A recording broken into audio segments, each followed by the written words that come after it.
Selanjutnya kita masuk ke bab 7, yaitu mengenai manajemen humas.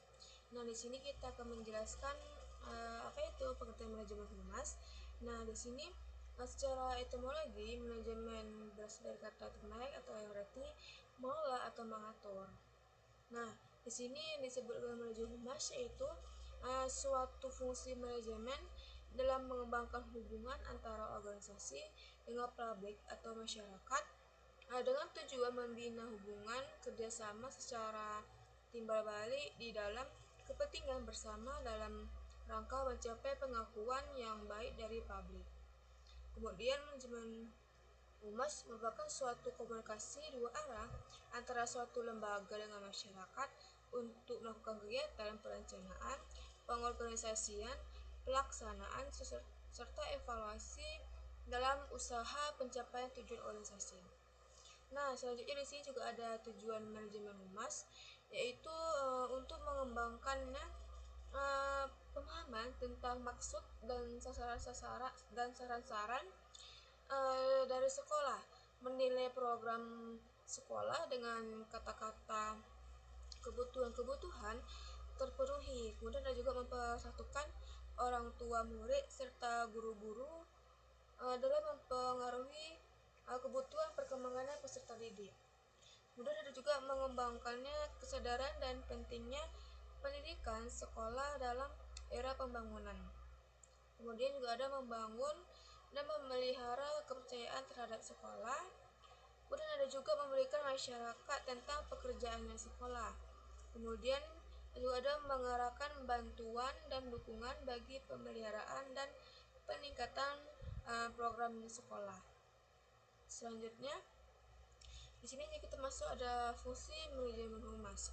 Di mana fungsi manajemen humas ini dalam menyelenggarakan komunikasi timbal balik antara organisasi yang diwakilinya dengan masyarakat sebagai sasaran pada akhirnya.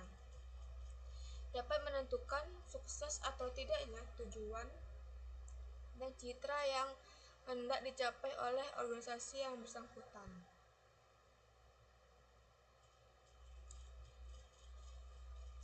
Selanjutnya juga ada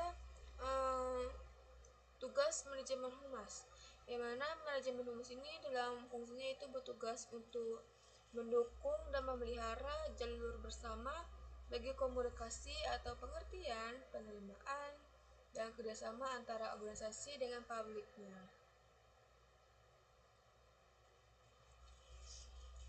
Kemudian juga ada dalam ruang lingkup manajemen humas, yaitu dalam sebuah organisasi memiliki beberapa ruang lingkup.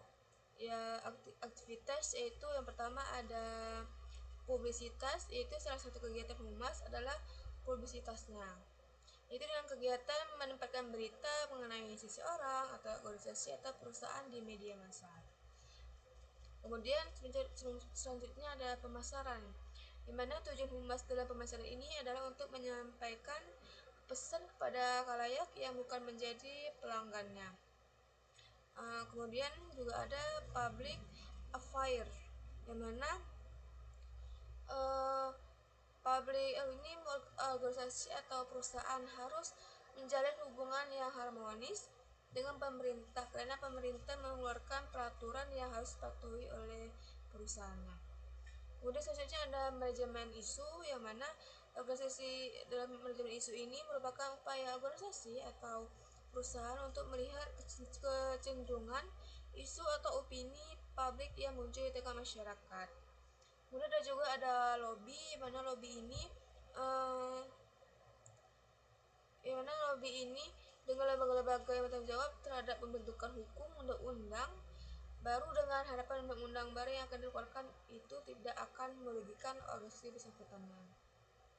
Kemudian juga ada hubungan investor, di mana tugas hubungan investor ini sangat sering berkaitan dengan masalah keuangan, sehingga bidang ini sering pula disebut dengan financial relations, penyebaran informasi yang memengaruhi pengertian pemegang saham dan investor secara umum.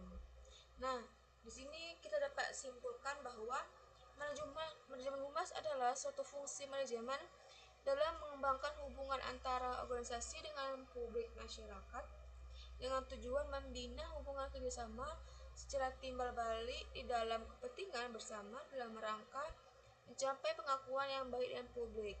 Manajemen humas merupakan suatu komunikasi dua arah antara suatu lembaga dengan masyarakat untuk melakukan kegiatan perencanaan, pengorganisasian, dan pelaksanaan serta evaluasi dalam usaha pencapaian tujuan organisasi.